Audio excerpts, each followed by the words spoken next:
everyone, it's me, Ashley. Welcome back to my channel. I'm here for another episode of Rap Talk. Rap Talk is a series on my channel where I talk about everything news, culture, politics, hip-hop, pop culture, rock, music, everything in between in a short amount of time. I do the scrolling for you, and I know that your time is very precious, so let's get straight into it. Month of June, we recognize it as African American Music Appreciation Month.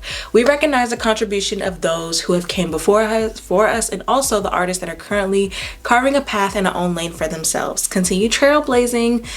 And I know that was a positive thing, but I hate to come back to the negative. So Bia versus Cardi B. Apparently the girls are fighting. Now what happened was Glorilla Megan made a song called Wannabe, and Cardi B hopped on the remix, and in the verse she was dissing Bia. The part where she name dropped her but used a double entendre kind of sent signals to Bia, and she was not having it. She wasn't feeling it. Initially, Bia did support Cardi B at one point. She congratulated her when Cardi B's single Bodak Yellow had went diamond. Then afterwards, she had got the Whole Lot of Money remix feature with Nicki Minaj, and then the Barbs were like, okay girl, like what's going on, like pick a side. And Bia quickly deleted those tweets, and we were just like, okay, all right, cool, no problem. On one occasion, Bia accused Cardi B of stealing her flow in a song. So Cardi B had released a freestyle called Like What, and then Bia was like, okay, well you stole my flow because it sounds like I'm That B by me. Cardi B then hopped on Instagram Live to kind of address everything. She even exposed the fact that the two ladies had a conversation, and though it wasn't like on the best of terms, they still had some sort of understanding of each other. And I came here with all type of receipts. I will put all the conversations up. I will put the conversations of me and her when we first talked on the phone, how I started it. It started off very nasty. It started very unprofessional. You know, I get ghetto, but we ended up the conversation very nicely. You still kept going to the internet dissing me. You went to the internet dissing me. You claiming after we had the conversation, you went and you started saying that I copied your music video. Soon after, Bia had dropped a song called Sue Me, responding to the claims that Cardi B could sue her because she was talking about her husband and all that stuff. I just feel like this type of career move for Bia is not smart, not conducive, and it's not really going to help her go anywhere. I sense a bit of jealousy on Bia's end because Bia was on Sisterhood of Hip Hop years ago and Cardi B was on Love and Hip Hop. Both were on reality televisions, both got signed, one propelled into success, fame, and stardom, and the other one is just slow progressions, a couple hits here and there.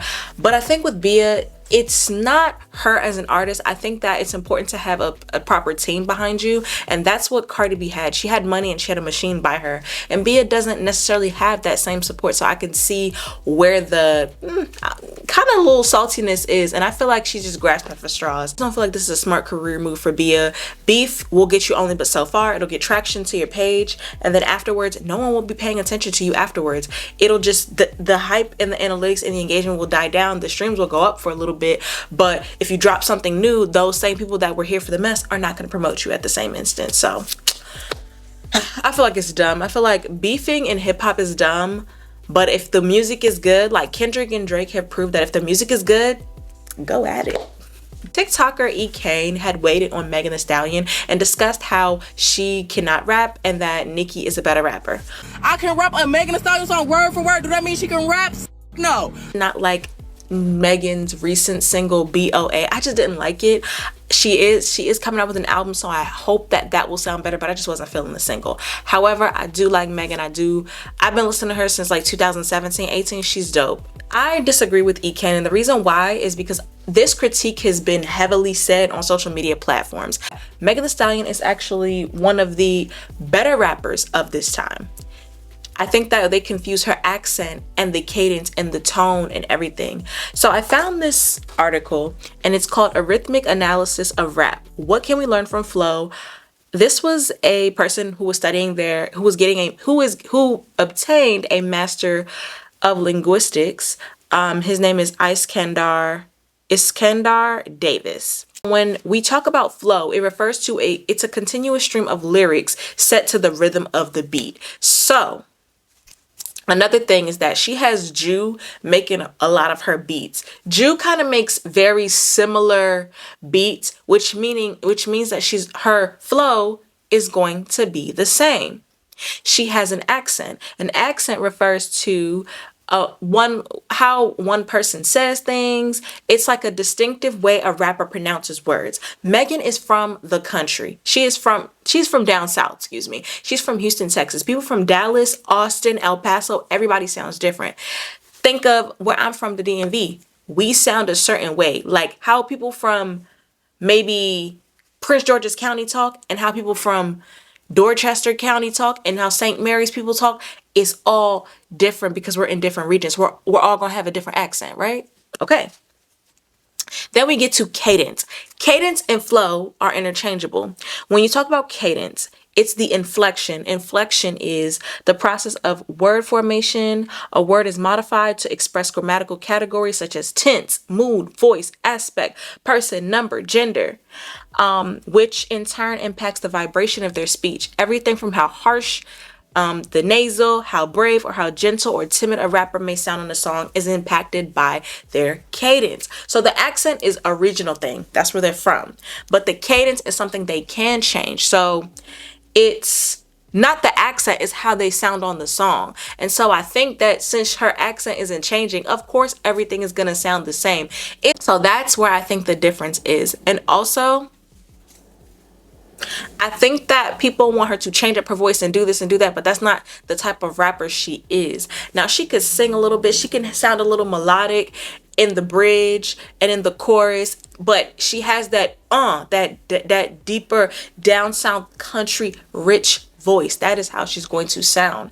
So when people say, oh, she sounds the same, now the subject matter could be the same, aside from the parts where the song where she's talking about her mental health and the thing that she's been going through. A lot of her songs do have the same subject matter because what? Sex sells. That is sadly, that's just the times that we're in. And actually we've always been in those times, but right now it's just been heavily infiltrating our society.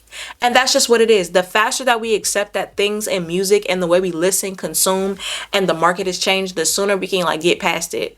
We get it. She may sound the same. I'm tired of this argument. But no, I definitely disagree with EK. And also, I do disagree with the fact that though she may do certain things and have subjective content, maybe a little ghetto sometimes, in this toxic relationship, I think that she's still allowed to have an opinion regardless of what she's going through or what she did or what she didn't do. That doesn't absolve you from having an opinion. I mean, people might look at you funny, like, okay, so I know you're not talking. I know you're not talking. Like that's the type of moment I think y'all had. And I just feel like not too much of my girl EK, and I actually do like her. She's just having her opinion just like everybody else on the internet. I have my opinion. So what y'all gonna do? Like, let me not test the internet because the internet is crazy.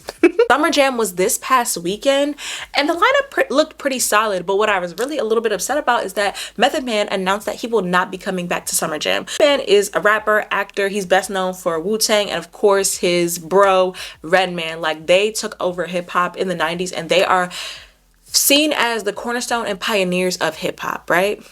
Summer Jam is a big festival where it's like a main stage for hip hop, specifically in New York. And this past weekend, Method Man noticed that his music, it was not connecting with the fans because of the generational gap. Since actually dealt with this same exact thing. So a couple of years ago, actually wasn't a couple of years ago, it was 2023, Janelle Monáe showed her boobs in honor of some sort of protest or some women bodies. I get it. Megan Thee Stallion was twerking and it had a lot of the Essence Fest goers like a little bit confused because at one point Essence was this for the black luxury upper echelon Jack and Jill type of people. Well, I'm not saying Jack and Jill. Well, it was just for black people who, were in their late 30s, 40s, 50s, just wanting to have a good, classy time. And so now that when you add Generation Z, we a little ratchet. I'm in Generation Z. I barely made it, but we are a little ratchet. So it's like a shift. It's like, okay, you want to cater to this solid crowd that's been funding it and been keeping it going for so long, but we have this influx of Gen Zers that have money to spend, that are here, like we're trying to market to them too. So I think it's kind of confusing, and I think that's what's happened to Summer Jam as well. At one point, Summer Jam was the hip hop concert festival. And now when it's like the gap is so big because Wu-Tang, Redman was like 90s, right? And then you have Gunna's Sexxy Red and Doja Cat. It's and Lola Brooke. Like, it's kind of in a way confusing. And in my opinion, I don't think that the same people that listen to Redman are at Summer Jam. I think that it's just changed.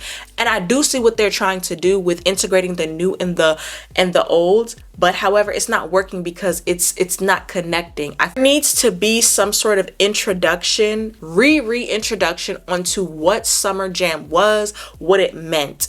Making the lineup make sense, starting from the beginning, telling the story a bit, or maybe introducing new things of hip hop. Maybe Summer Jam, it's just kind of in this phase of trying to understand what to do, how to market, what kind of artists are we looking for. I think that they need to definitely go back to the drawing board. I think of, you know how some people think of like Method Man as a classic? Some people starting to think that Drake is a classic because of how long. It's like we're phasing out into a new generation. So now Kendrick, Drake, and Cole are like the new classics. I mean, they're still relevant, don't get me wrong, but in a few years, they're going to be seen as kind of like the Redmans, and it may not connect with certain kids or something like that. I could so see that happening. So I think an awesome concept for Summer Jam would be to kind of tell the story of hip hop. Make people appreciate it. If they don't understand it, make them understand it. People fear what they do not know. In the words of Wale, you have to make them understand it. Like this, for example, let's use Coi Leray. Coi Leray had the song called Players, and then it sampled Busta Rhymes' Put Your Hands Where My Eyes Could See. Bringing him out, oh, it's Busta Rhymes. Oh, okay, cool. Maybe like Dave East, boom, or Method Man, boom, Dave East, boom. Then it kind of goes into like, it kind of goes into, I don't know, like kind of like having it flow and do a timeline, because it's a big jump if you have Doja Cat, Gunna, Redman. It's like, I'm confused. I think it's maybe just an order of the show, but let me know what you all think down below in the comments about that. Okay, so Sexxy Red is making America sexy again. Sexxy Red just performed at the Roots Picnic, and she had a stage set design that was a bit controversial. It had a big hat similar to the Donald Trump's saying "Make America Great Again." Instead, hers was a red hat making America sexy again. It's like, okay, you're biting off of Donald Trump's slogan. You're trying to turn a negative into a positive. You're trying to make it cool, which is something that, is done in the culture all the time. However, the red hat is dangerous because it symbolizes a lot of controversy. It has a lot of a certain rhetoric behind it, and I just don't feel like Sexxy Red should be aligning herself with this so early in her career. Like, she just got, she just started like really popping off and everything, and she's having a great run so far. So I just don't think that this is the wave that she should go. And also, we are in election season, and election season is so crucial because it makes or break our future. It makes or break, our rights and things that are happening. And I just feel like aligning yourself with someone like that, or not even aligning yourself, but even putting yourself in the realm of Donald Trump and politics really can open her up to scrutiny. And she stated that, look, I ain't got nothing to do with that. And it's just like, well, the interview that you did, it was a podcast episode. I forgot what the podcast was, but I can insert a clip. Right? It's very scary saying that, you want Donald Trump to go back in office so we can get the stimmies.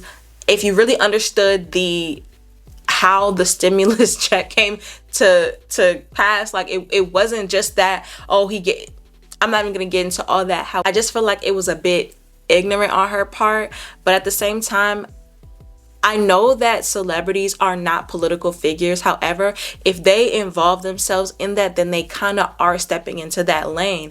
Sexxy Red is very influential. She got little kids singing Ski Yee and Sexy. So imagine what she could do if she can influence them on certain music. Imagine how she can influence them in politics and things like that. So that is something that she should definitely think about, and I think that her team should maybe get her away from doing that, because she can put herself in something that she don't even want to be in. But I understand both sides. However, I just don't think that marketing wise is a smart move. It's very controversial, and it's okay to, and she's already controversial enough. I just feel like involving herself in politics unknowingly and unintentionally, it's just doing it intentionally. And it's just, honestly, it's just, I would stay away from that territory. We are in sensitive and treacherous times. By the way, go vote in November 5th. Go vote, all right? Your voice does matter. Cash Doll had Louis Vuitton throw her a baby shower. She has been such a loyal customer that they threw her a baby shower. She didn't say, okay, Louis Vuitton, I want to throw a baby shower. No, they called her. They set it up for her. And that's what I'm talking about. And I've seen discourse talking about some, oh, that's ghetto, that's ghetto, that's ghetto. How? How was it ghetto? How was it ghetto for a luxury brand that she spends her hard-earned doll hairs on, offer her a baby shower? Shower Louis Vuitton has ever hosted in the store. Period. First to do it. And the profile pic for that.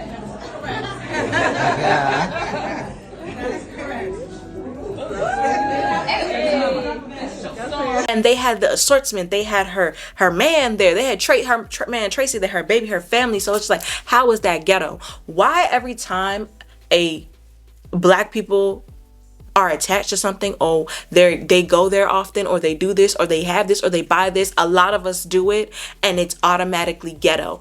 Why do we think like that about each other?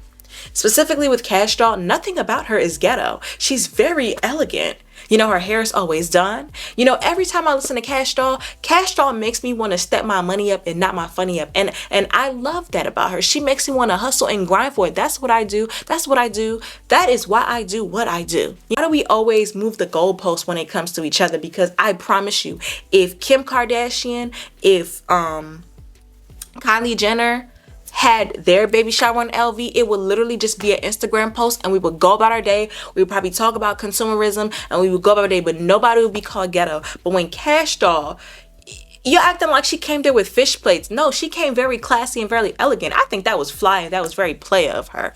I think we're just hating, and I think that it's a lot of projection. A lot of us, you know, we're in a time economically where, you know, we're not doing so well. So when we see wealth and luxury, it hurt. It's thing.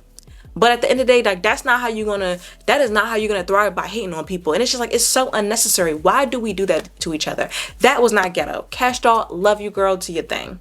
Last but not least, I was very sad when I see this. I was so sad. So the City Girls are really coming to, like, they're really done. Risha did an interview, and she talked about how the last album just didn't do so well, and how her and JT were just moving into two different directions.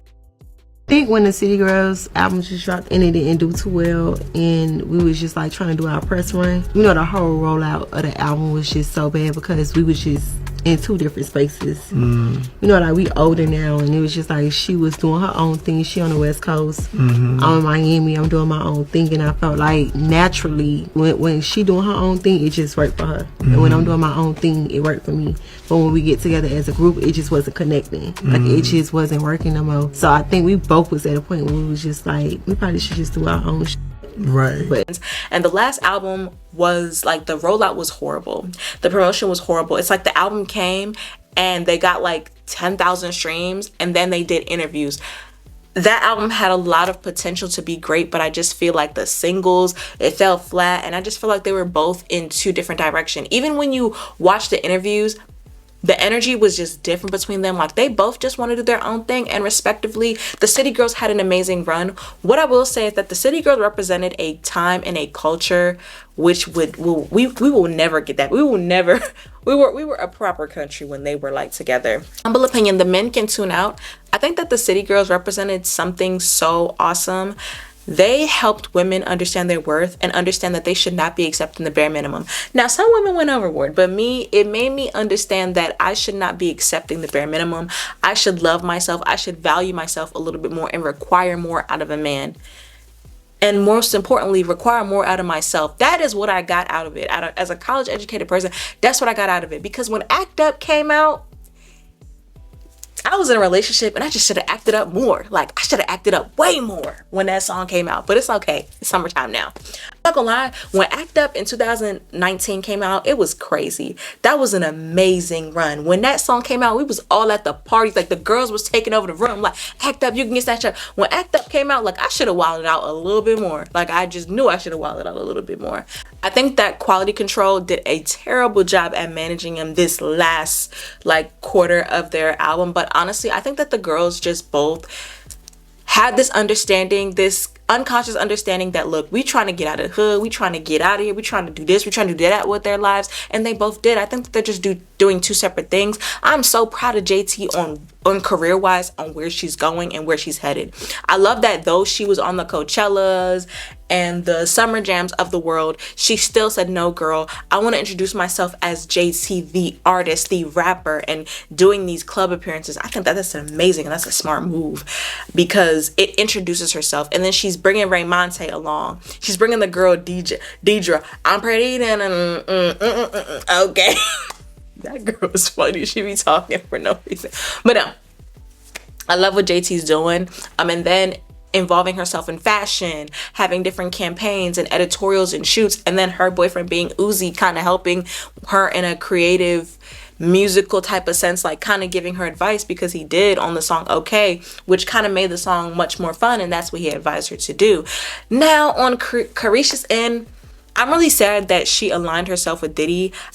Carisha Please could have been done without Diddy. It could have been done without Revolt, Breakbeat Media, it's so many others, Apple Music, Spotify. There could have been, if she would have if she would have presented the idea properly, she could have done that without Diddy. She did not need Revolt. I think that her heavy affiliation with him has tarnished her brand, because she even was in talks to have some sort of reality show with Saucy Santana, but now that has been shelved because, look, they don't want the controversy, especially with Diddy and everything. And it sucks, but I do pray that she finds her own way. I do pray that she finds her own success, because it's just like, despite it all, she's still a mom. She has to eat. She has to feed her kids. And, you know, it's just unfortunate. But anyways, the City Girls had an amazing run, and I'm so excited to see what the ladies do next. And until next time, that concludes this episode of Rap Talk. So let me know what you all thought down below in the comments. And until next time, bye.